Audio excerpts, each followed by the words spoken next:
Okay, good evening. There comes a few more. Wait for it.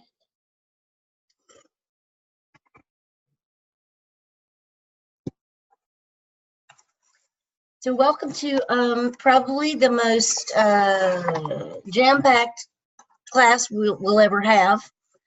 And we'll jump in and go fast and furious. Let's make sure I did record. I did. Does anybody have any questions, anything before we start?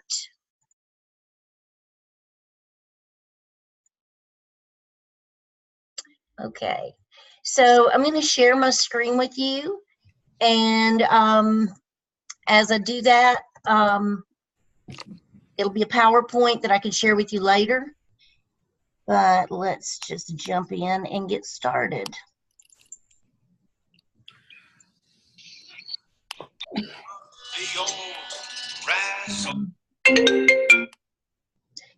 Can you see my screen?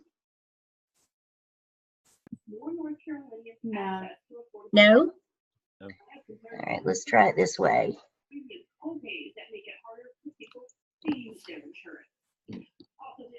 This should work. Yes. Admire my beautiful desktop, my creative filing. It's a beauty.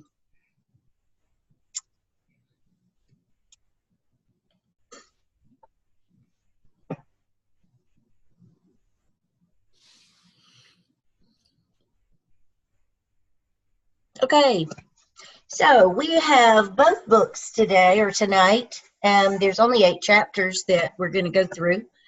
And I spent almost my entire day, all but a couple of hours, trying to figure out how to condense this to make it a little more manageable. I'm not sure I succeeded, but we'll figure that out later on. I wanted to start by going over what we have this week. These are all the chapters that we're to cover, plus the CAP, task and rubric. You have discussion board 14, which those that I've checked have done a great job with that so far. And the skip 3 and 4 is due, but most of my class is way ahead of that. So that's great too. And you're to start the CAP. Most of my folks have already started that. And case study 2, which I'll go over briefly tonight. I think the main thing that I wanted to talk to you about this week is just I've been working with I have 25 interns. 12 of those have been with me for 2 years and are graduating with a master's, and the others are add-ons like you, only they're finishing. This is their last semester and they're graduating. And so all along I've tried to push them ahead. If you only have to do this much, let's do that much. So the result of that is that out of the 25, 23 have finished all their work. Everything's been evaluated, their competency folio, their internship logs, all their artifacts, they've scored proficient or better. And graduation isn't until May the 11th. So I celebrated with the last one this afternoon, so we're pretty happy about that. I say that because you are starting the CAP, and you have a choice by assignment. You are to start the CAP, and then you don't continue it till next semester. And I just want to encourage you as much as I can to keep going while you're with it. Number one, it is harder to work with people when they are not in your building. And if you'll look at the CAP, there are some things that you have to do with groups. So they're part of that you're going to need to get done while you still have a staff. Secondly, once end of grade stuff starts, not just testing, but inventories and book inventories and closing out your classroom and all the parent conferences, all the things that you have to do. It'd just be so much better if you could keep going with it.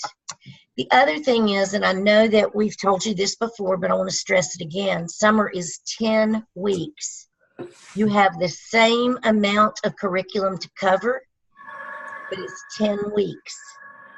And so you can't imagine taking this course, 603, what that's like in 10 weeks. Dr. Whitaker and I go nuts during the summer because we still feel like we need to cover everything, but it's so fast.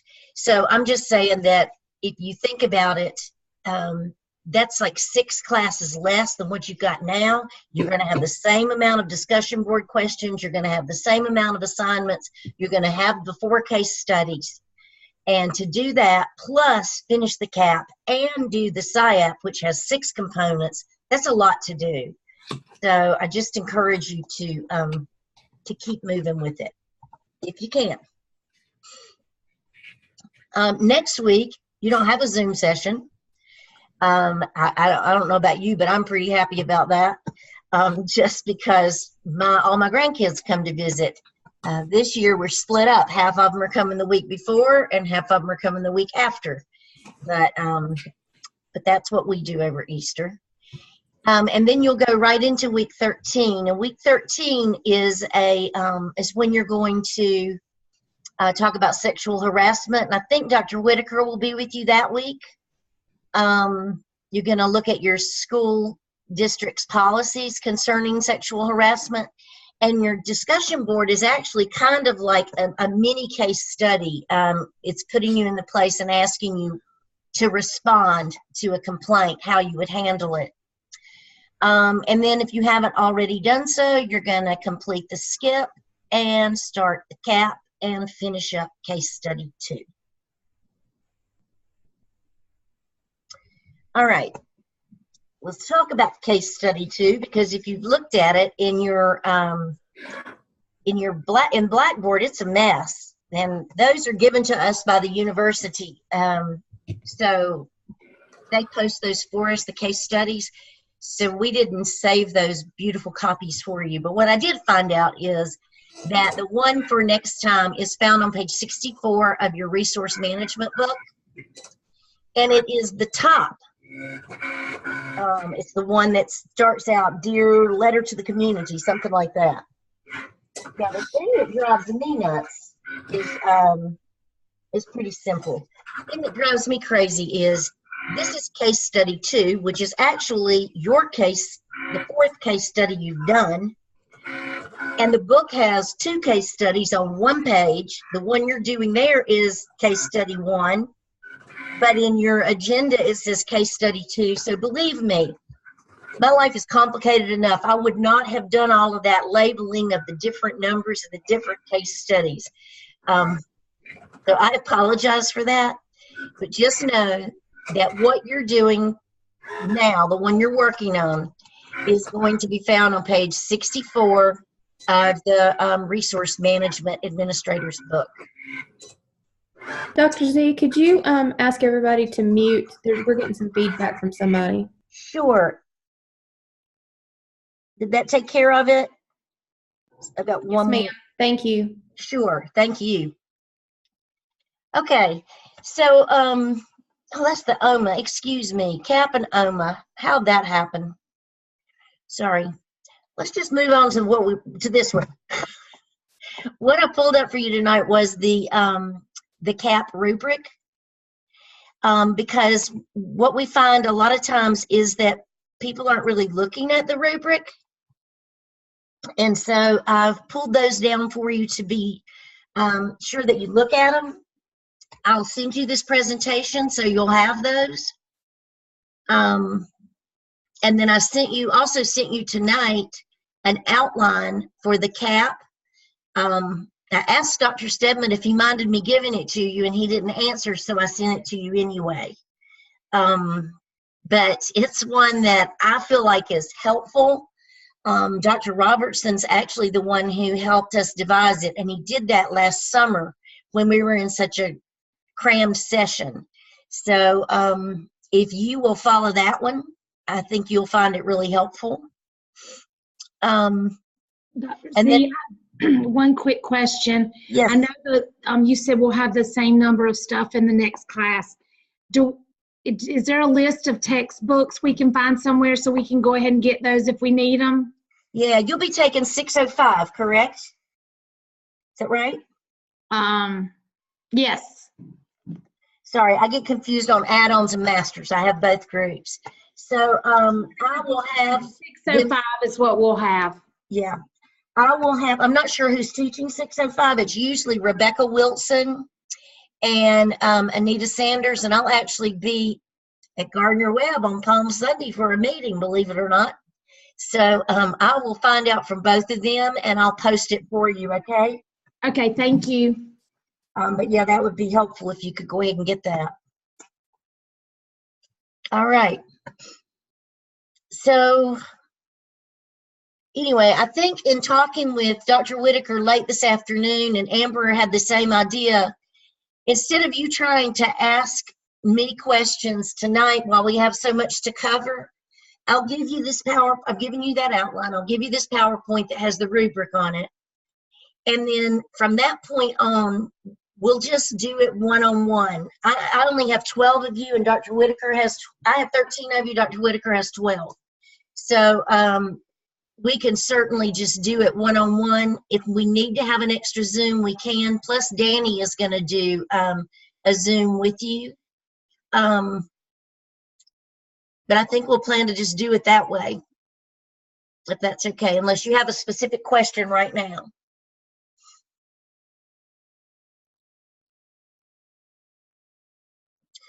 All right, I wanted to start tonight by just sharing with you that I don't think principals get in trouble for because they're trying to get in trouble. I think many times it's just we have the best of intentions, but we go at something without thinking it all the way through, and that was certainly the case for me.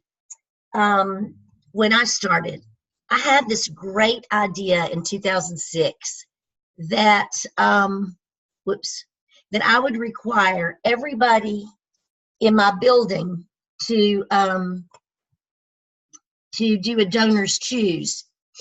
And does everybody know what a Donors Choose grant is? All right, so I had it so that everybody was required to do a Donors Choose, and they had never heard of it before, and they weren't real happy that I had required them to do it, but we did it.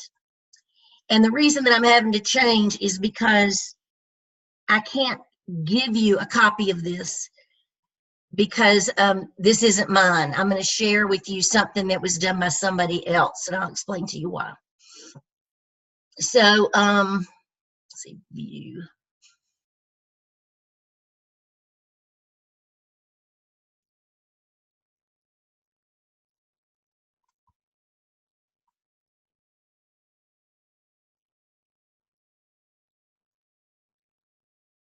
Okay. And this is going to be one of those that he's got different things coming up at one time. This is by Richard Schwartz, who was the attorney that I went to hear a few weeks ago. Donors Choose falls under, it's out of the top 10 law topics in North Carolina right now. He rates it number 9.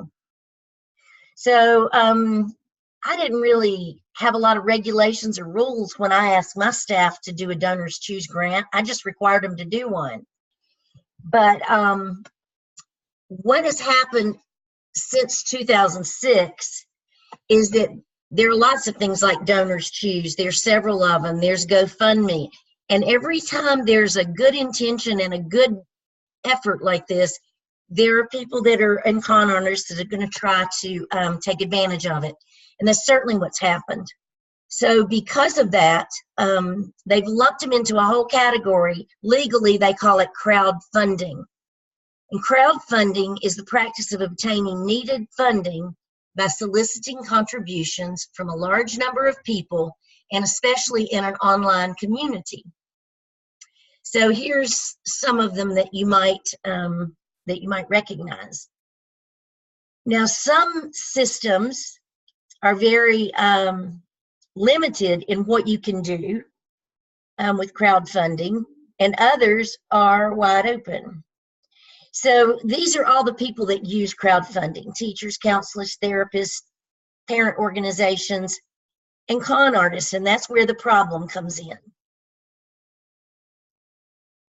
Okay, so when does it take place? It takes place all year long, and most of the projects will be posted prior to the start of the semester, and most sites have a deadline for the projects for the classroom. Now, the deal is this: how does the district address crowdfunding with employees, with schools, with parents and organizations, and why would they need to? I still give to Donors Choose, and I still select some of my staff to fund or to sponsor. And so last month, when I was looking for who I was going to sponsor, I sent a message to my daughter-in-law. I said, by the way, do you have a Donors Choose, grant out for funding? Because at that time, Donors Choose was matching 50-50. So for everything, they would match at 50%. So she said, no, Wake County is too complicated to do Donors Choose, for me to do Donors Choose. And so the next night I went to this meeting with Richard Schwartz, and I know why Wake County has specific, a lot of guidelines to go by.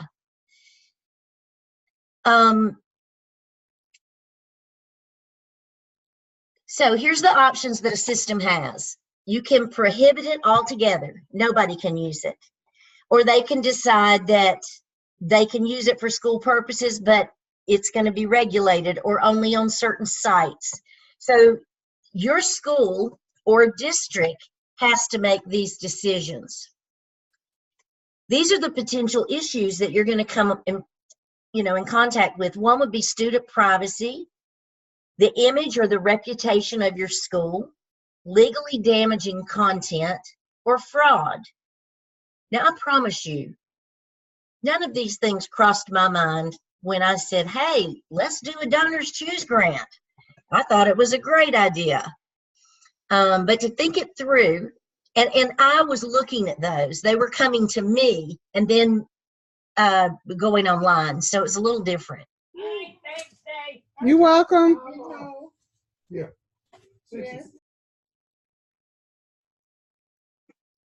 So he gave us a few don'ts that if you want to do this with your schools, don't post personally identifiable information to the page.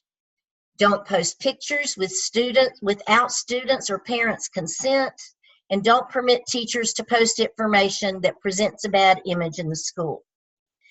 And the reason that this has become a legal issue is because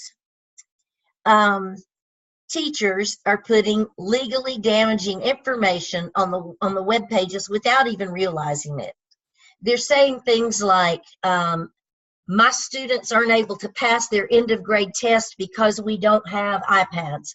My students can't pass fractions because we don't have the right manipulatives that we need. So those are the things in the comments that have brought it into a legal issue, and places are now being sued for not, and this is what they're using for evidence. If you look at some of them, here's one that you see pictures of the students. And it says, we've been trying to grow and expand our sensory integration in the classroom. So it goes on to explain about that. And in many cases, they go on and say, our classroom doesn't have what it needs. But look at these students. Showing the students and then talking about sensory integrated classroom and autism, there's a very good likelihood that whatever item is being requested may also be in an IEP for one of these students. And if a legal community who sometimes frequents these sites happens to catch something like that and turn it into they can turn it into a legal issue, and accuse the school and use this as evidence that you don't have the materials that you need to, fit the needs of your students. Here's another one. A very specific item is needed and recommended and appealed for. Like, please help this poor child because we're not going to be able to take care of his needs without it. And those are all things that are going to open them up for legal issues. But it's good money. It's a good source of revenue or for income to fund some of your school supplies. So there are ways that you can do it, but you just have to make sure that that the crowdfunding sites are public. So make sure they don't have inappropriate comments or negative comments. We looked at some of them where they say, my classroom is so dirty. My desks are so old. My whiteboard is so used and damaged. So that's a very negative light, and you don't want to request funding for a negative reason. That presents the school in a poor image, and it also reflects on the district. So the rule of thumb to tell your staff would be, would I want a prospective parent to read the contents of this webpage? This is the type of thing that makes it legally damaging content. Without these puzzles, I will not be able to implement my students' IEPs. My classroom is unsanitary and safe, therefore I need this vacuum. My students are not receiving an adequate education with the materials that we have. Funding is limited, therefore I need you to buy this for me. Without iPads, my students will fail their EOGs. My school doesn't adequately fund special ed. And, any issues like this, if they're real, they need to be addressed, but they don't need to, it's kind of like airing your dirty laundry in public, but it's also putting you up for legal liability. What you do want to do is have a board policy or regulation that addresses crowdfunding and what your guidelines are, like Wake County does. Do require school level administrators to review and approve each web page before it's posted. And do require all funds and materials to be shipped directly to the school address rather than to the teachers. And I know Donors Choose now does that. And do require school level administrators to have administrative privileges to any of the websites and view what items are being requested, and make sure it's within laws, policies, and regulations. This is a site that is Donors Choose. This was a former staff member of mine, and she gets funded all the time, but what she writes is tied directly to the curriculum, and it's stated as an addition to the curriculum rather than a need to present the curriculum.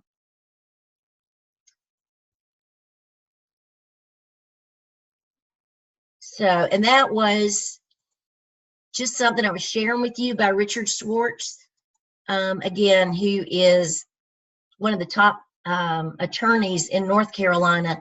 He works with a lot of school boards. Any questions? Any experiences you want to share?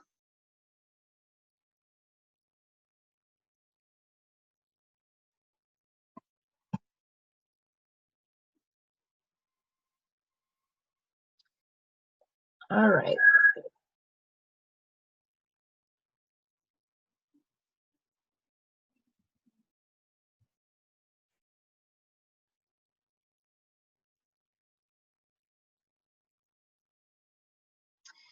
Okay, so chapter 1 talked about adequacy. And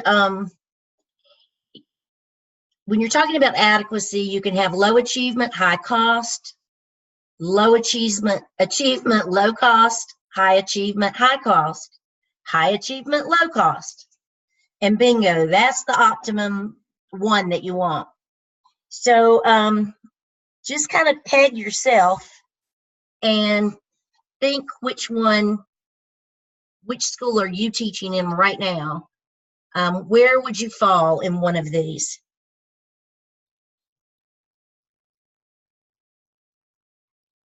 And do you think A or B? What's your optimum school? A significant population of special needs students, English as second language, low income, or a homogeneous group with high value on education? Well, I think we'd all choose B if we had a choice as far as to make our funding go, because you know, special needs students, low income students frequently require more funding than a school that has a homogeneous group that loves education and values education with a supportive home. You talk in this chapter about equity. It's defined by equality and adequacy, and equality and adequacy. These are terms that I don't think you'll ever hear as a principal, unless perhaps you get involved in some heavy political work where you're trying to, like May 1st for North Carolina, where they're trying to take a large number of people to march against the state to improve funding. Then you'll need to know about this type of funding. But equity funding is what No Child Left Behind and Race to the Top, those were some federal mandates that tried to tie achievement and funds together and give equal access. And then there's equality. These are the court cases that you need to be familiar with as far as equality in education, defining educational opportunity and equality. They're landmark cases, and if you need to put them on a little index card and keep a little box on your desk, but those are the ones that you'll cite if you ever want to talk about equality in education. Then the other things that impact federal funding in schools, and that was A Nation at Risk in 1980, No Child Left Behind in 2002, and Race to the Top. And, you know, each of these, you'll need to, if you're in a funding war, you can look at these and cite their pros and cons. This is where it comes from.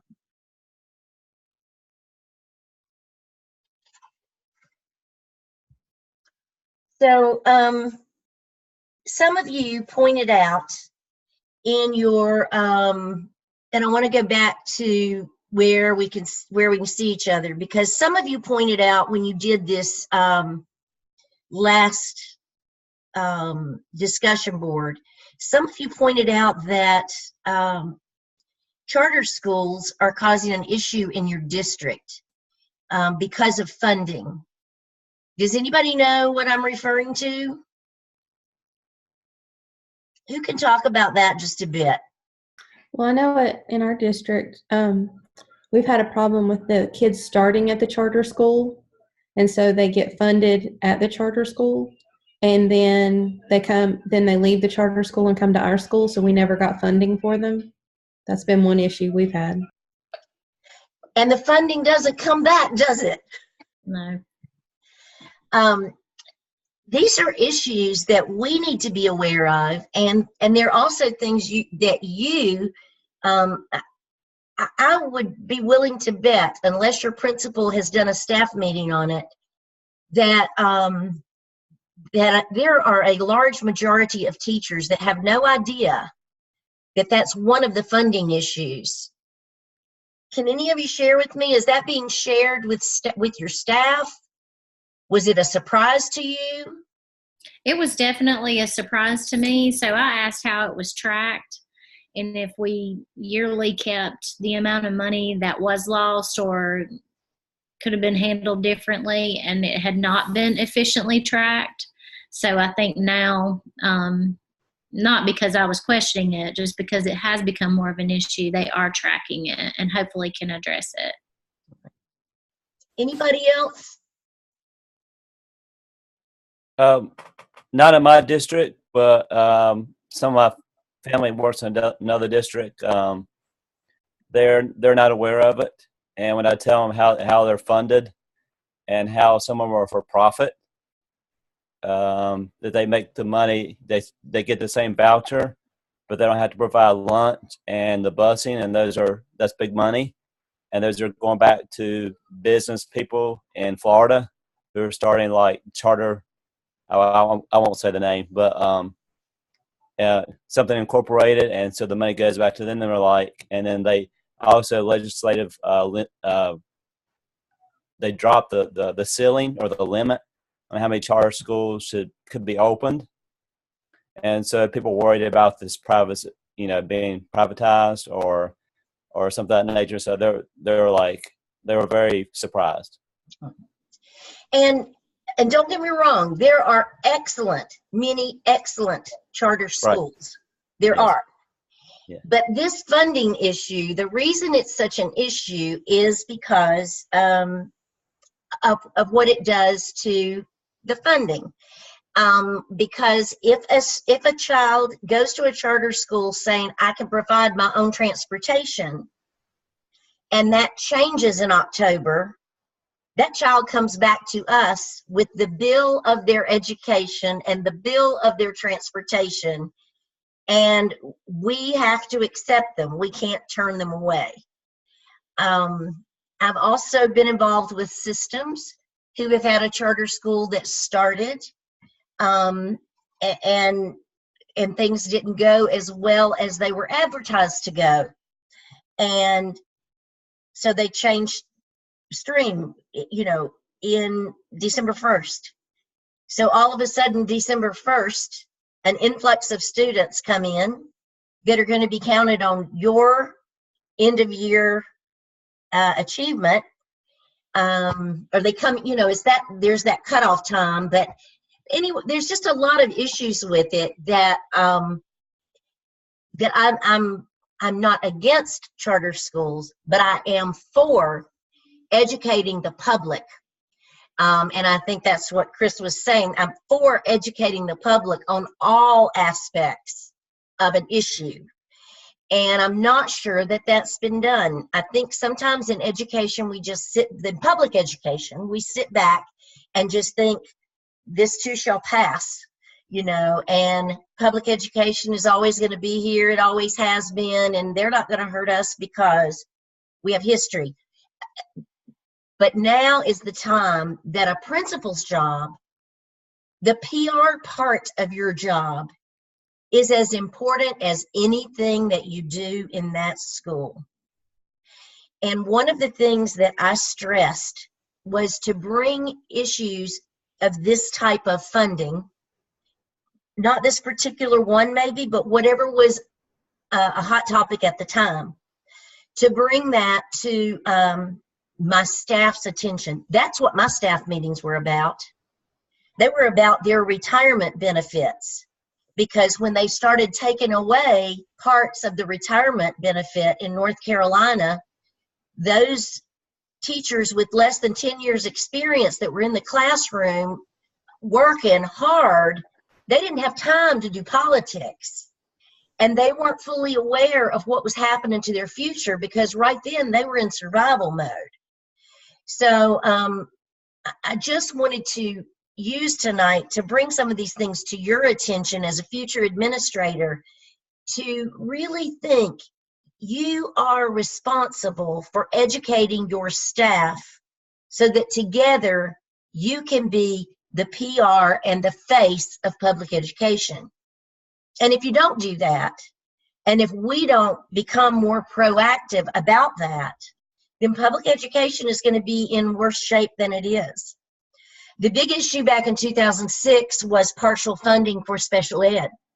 And people had no idea that we were demanded to provide all these services, and yet we were only partially funded for our district, our entire district in North Carolina. And yet we were required to provide these things. And so money had to come from somewhere else. So it was taken from some other initiative. So, so that's mainly my main point that I wanted to bring to you about that issue is just, you know, it's a big PR thing for us now. And you need to pay attention to where your money is coming from. You need to know if your funding comes from property tax, because if it comes from property tax, how does that pan out as far as your districts go? If your districts are geographically, you know, a poorer district with low-income housing, my district was a total Title I district. So when you have a total Title I district, your property values aren't very high. So anyway, those are just some things I wanted to call to your attention. In chapter 4, it talked a lot about the resources of your school and funding of your school. But here's the main thing, and there's a book called The Flat World of Education. It's 2010. It's a little bit old, but Linda Darling Hammond did some great work. And in that, she addresses the thing that you can't just throw money at the problem. Money isn't going to fix the problem. At the same time, you can't fix the problem without money. So, you know, it's a double-edged sword. But I guess the main thing I want you to be gathering for tonight is this is not information you're going to need so much to run a school and be in charge, but it is one that you're going to have to know to be a principal that is active and proactive for your school. All right, so here's another one that I think is pretty important. So let me ask you this. Back to you. How many of you are allowed to have parents bring in pizza for lunch for a special, or the PTO bring in pizza for lunch? And instead of going to lunch, you could have lunch in your classroom. Or instead of going to lunch for Thanksgiving, kindergarten gets to have Thanksgiving spread in their classroom. How many of you are allowed to do that? We can do that as long as we give the cafeteria prior notice that we're doing it. Do you know what percentage of free and reduced lunch you are? Your school? We are over 50%. Okay. Anybody else? Well, here's the deal. We are not. Oh, I'm sorry. Yeah, go ahead. We are 100% free and reduced lunch, and this is actually a source of contention right now because with the new guidelines for lunch, you know, cafeteria food isn't always the best. However, in order to maintain the grant funding for free and reduced lunch by the USDA, at least 65% of your population must consume free and reduced lunch on a daily basis. Amen. And we are told that, you know, we try and keep that number up to the point where we tell the kids that everybody must go through the line at breakfast. Even if you have no desire to eat the food, you must go through the line, because during the summer sessions, we still need that money, especially the elementary schools, to feed the kids during Read to Achieve. So as a result of that, no commercial food can be consumed in the cafeteria. Right. And also, you can't have commercial food. You cannot bring commercial food in the cafeteria unless it is in a paper bag. It has to be taken out. No logos must be visible. And if you are an employee, you could be written up for it at my school. And part of this really came about because when we had the government shutdown, our cafeteria staff, our grant was up for renewal. And so we hadn't received funding for that. So had the government been shut down another month, local funds would have had to be used to maintain free and reduced lunch. Right. So a lot of our kids may not like free and reduced lunch. They may not like the food, but without it, I think a lot of our kids would be hungry. It is a huge funding issue. And the cafeteria, our cafeteria was not, they were a separate entity. So they, they make their own money, all of that. But if I made a decision that the whole first grade could have lunch in the classroom and do Thanksgiving, and parents could bring in food, I just cost them a huge amount of money. So our rule was, you can have that after lunch, but you have to go through the line and do your lunch first and take it back to the classroom. And then you can add to that whatever you want to. One thing our cafeteria started doing was we have our 6th grade does a Greek day every year, and we would have the parents bring in baklava and and all that kind of stuff. But we just went to the cafeteria and said, these are the foods that we'd like. Can you make them? Yes. And they said, absolutely, we can make them. And so now, even though the kids eat over in their hallway because they wear togas and do this whole thing, and they get to eat in their classrooms, all of the food is provided by the cafeteria. Right. When I was in Cleveland County, I worked at a School of Global Studies, and I was a program coordinator for that. And that was exactly, we had such a great cafeteria staff, and they were willing to work with us on anything. So when we had an international day, they took their ham and their turkey and made it Danish ham and a Danish smorgasbord. They did a great job of working with us. And so that's the whole point. And you won't get that everywhere. There are some places where the cafeteria staff is isolated and separated, and they want to do their own thing and do it their way. But your job as an administrator is going to be to instill in them this sense of collaboration and cooperation. I did not have that when I went into the school, but in the end, it was wonderful. And so you can do that. Marquita, did you have something to say? I was going to say that I'm not too sure, in our district, all our kids eat for free. Right. So I haven't even asked that question of how that happens, but if they don't want to eat, they don't have to. Right. And I understand that. I mean, they don't have to go to the line or anything. They have like 1,000 choices. It's kind of weird, but I think if we were like free reduced, it wouldn't even be over 50%. Everybody would end up paying properly. Right. But the thing is, if they are free and reduced lunch, and you don't allow them to go through the line because you mandate that we're going to have pizza in the classroom, then you automatically do away with that funding for that day. I guess I never even thought about taking food out of the classroom. I know I have parents that bring pizza all the time, but I always have them eat their lunch, and then they can have the pizza too. Like they can't have. There you go. That's it. That's exactly what you do. And the other thing is, this isn't, I don't know if any of you're probably not old enough to be around for the Universal Breakfast Program, and I know they're doing a different version of it now, but we did breakfast in the classroom. Anybody still do that? Okay. We have carts now. The cafeteria comes out and has carts in each hallway so that if the kids don't make it over to the cafeteria, they don't get here in time to go to the cafeteria, they can get their lunch, or they can get their breakfast from one of the carts. Records of who or how many?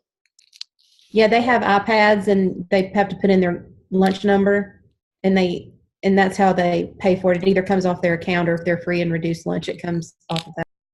True story. Back in the beginning, when it was a new program, they stressed to us, you must keep, we didn't have iPads, you must keep their number. You must keep a record of whether they take a milk, a juice, a this, a that, or the other. It's a tally mark. And this was when we had assistants in the schools. So it was not a huge burden. But people don't like change. And so quite a few people were angry about it. So all of a sudden, one day, the auditors show up to audit the free and reduced breakfast in the classroom. And guess what happens? When they audit you, they will just randomly walk into a classroom and say to a teacher, so how many students do you have that eat breakfast? How do you know who eats breakfast? How do you know which students get what?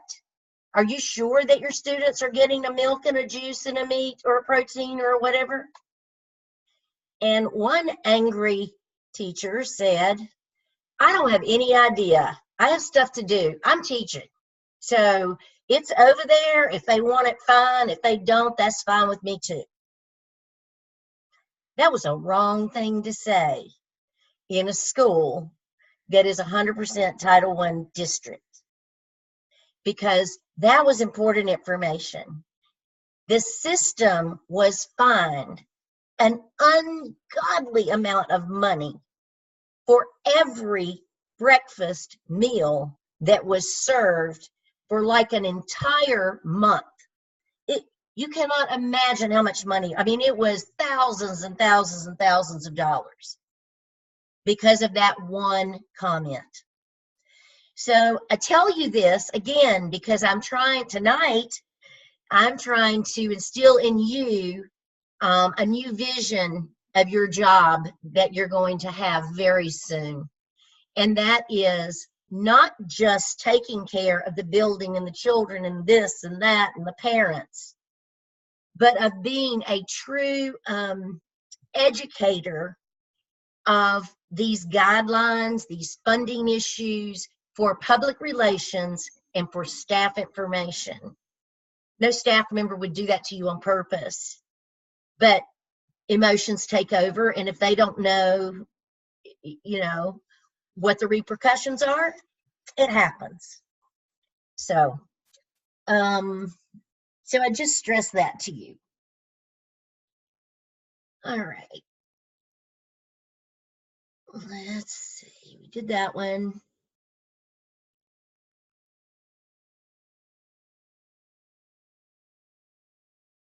Okay. The other one is on the safety issue and being proactive. And all I can tell you is that when I first became principal, I invited the firemen, the police officers, EMT workers in for, I know it's a cliche, but I really did invite them for coffee and donuts. Sorry. But I did it because I wanted them to know that they were welcome at my school, and I wanted to get to know them. And what I did was I invited them to walk the halls with me.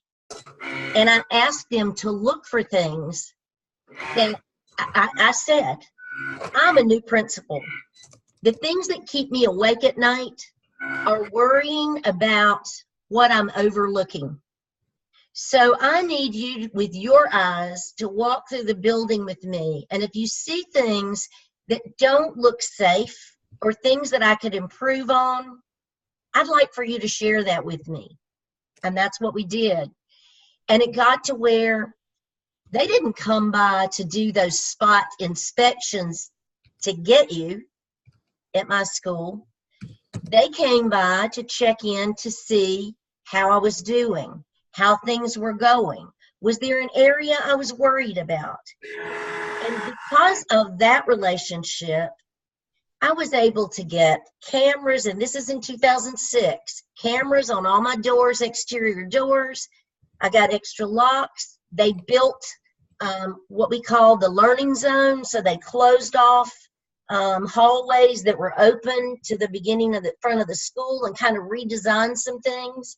It was amazing what they did. They brought everybody in and did a simulation on a work day. We had over 200 people do an active shooter simulation where the police had a gentleman come in the school with a gun, with blanks, with a scenario that I had no idea what was going to happen. And he came in and started an incident in the front hall and then took off into my building with a gun shooting.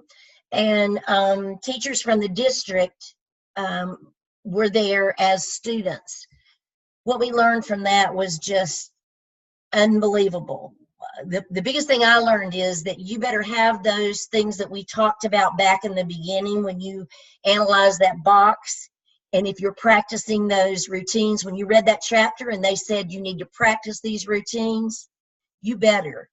Because if you ever have to hear that gunshot, the adrenaline that is so strong, you can't think. You can move and act, but you can't think.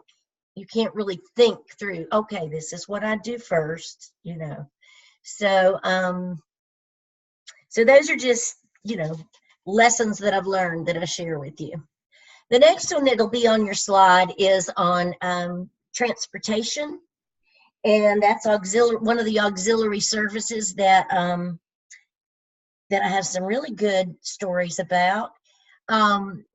Transportation is your friend, and that's another, take care of those people. I had a lunch, I made soup and sandwiches and always brought that in once a year and had a lunch just for auxiliary services to come to our school to drop by the lounge and pick up lunch. They love free lunch. Anybody loves free lunch. Everybody loves free lunch. So, but they became, we had a great working relationship. And when I had a situation that wasn't working, they sat down with me and we worked it out. Again, back to the innocent, wide-eyed principal, you know, flower child, gonna make everybody happy and you and me, whatever, Margot Thomas. But anyway, I went in thinking that for every problem there's a solution, right? But I didn't always think through all the ramifications. And that's what we're trying to do at Gardner Webb, is open your eyes to all of those, just like the GoFundMe accounts. You know, it's a great idea, but you got to think it all the way through, not just how it goes if it goes right, but what if it goes wrong? Okay, so here's the situation. I found out that every morning I would spend until 9 o'clock on bus discipline. Drove me crazy. From 8 o'clock to 9 o'clock or later, all I was dealing with was, she pushed me out of my seat. He did this. He took my that. She touched me. They looked at me. Somebody said that. And it just went on and on and on and on. I watched more bus video than anything else that year. I never watched TV. I just watched bus video constantly. And I didn't even have good bus video. And some of the buses just had fake cameras, but nobody else knew that. It got so bad that one day, I just, 30 minutes before school was out, I went around and gathered up a whole busload of kids. We're going to watch a movie. We're going to the gym to watch a movie. And they were so excited because they thought they were being rewarded. And instead, I just popped up a bus video. And I let them sit there and watch each other fighting and pushing and shoving. And so they could see what I see. And that was the first step that opened people's eyes to, oh, you really do know what goes on. But the second step was this. I had 2 housing projects that were side by side. And those 2 bus stops, there were like 46 students. And then I had 7 other students that lived in go a mile, 2 miles, one house, another mile, one house, and so forth. What do you think the stop was that when they picked up at the first stop in the morning? They picked up the large stop first. Those children were on the bus 45 minutes while their breakfast was at school waiting on them, while they went to this house 7 times. Well, I'm not that smart, but even I could figure out that sitting on a bus 45 minutes when I'm hungry is not good. So I called in the transportation people and I said, why do you do it? He's like, I don't know. It's just the way we've always done it. I said, okay, well, can we reverse it? And he said, yes. And I said, better still, can we separate it? Because also the problem was that my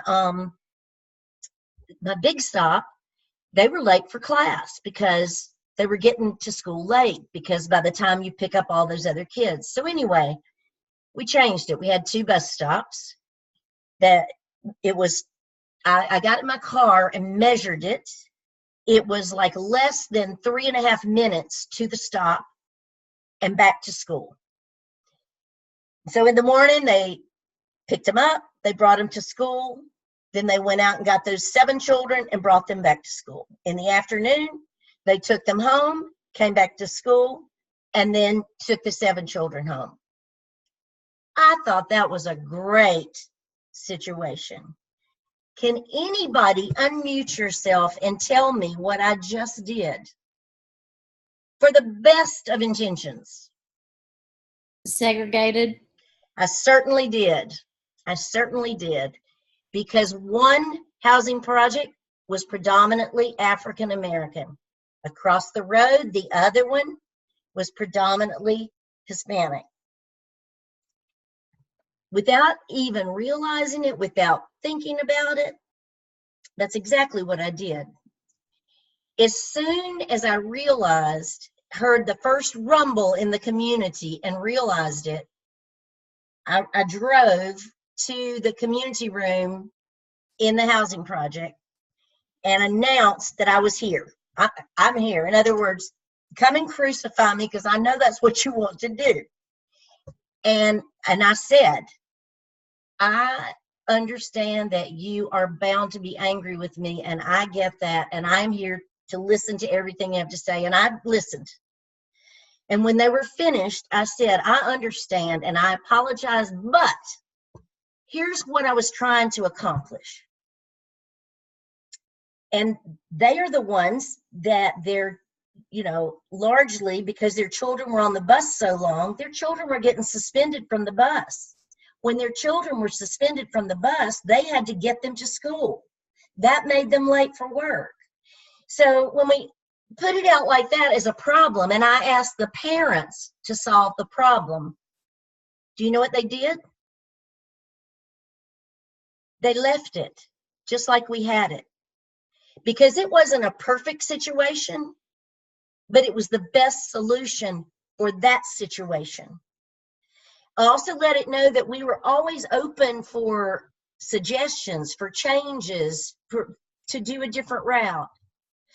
But the point that I wanted to make is that transportation worked with me through that whole issue, and stood with me the whole time, because the goal was student safety and getting the student. It was in the best interest of the students. They were missing class time with the discipline issues.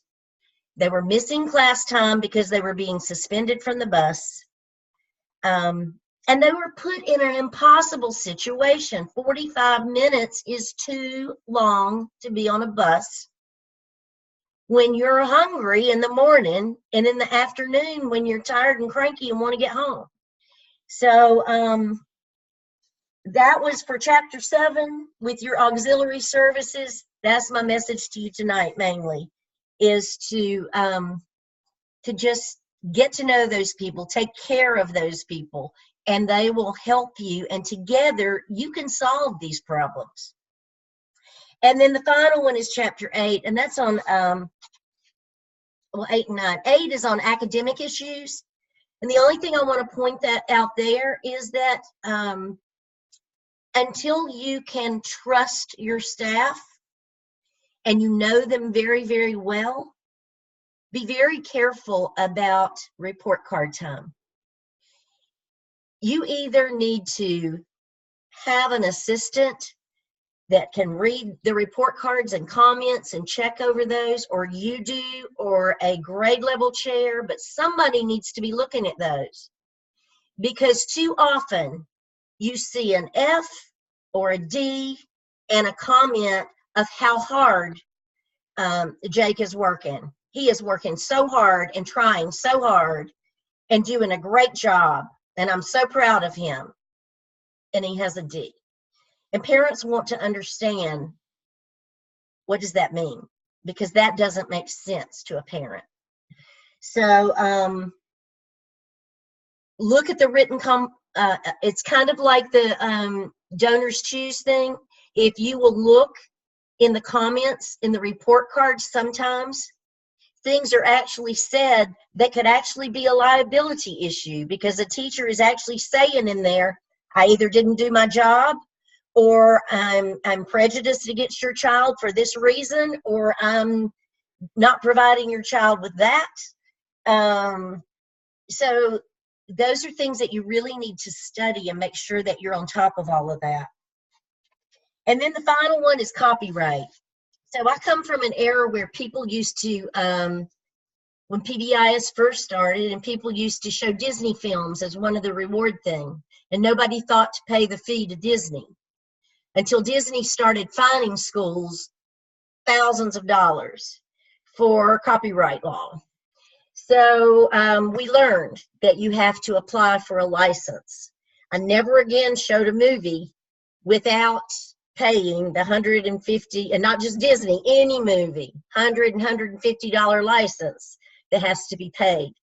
Your media specialist should be a wealth of knowledge on all of the copyright issues. But your teachers don't get that kind of education. They don't get that kind of professional development. So again, great staff meeting. Teach them about copyright laws, not just what they need to be emphasizing with students. They know that. But what they need to be aware of as far as what materials they're using in their classroom and sharing and that public use and all of those rules. What is really legal and what isn't, and what's pushing the envelope a little bit too far. So, okay, we've covered a lot tonight. Anybody have any final comment, question, concern?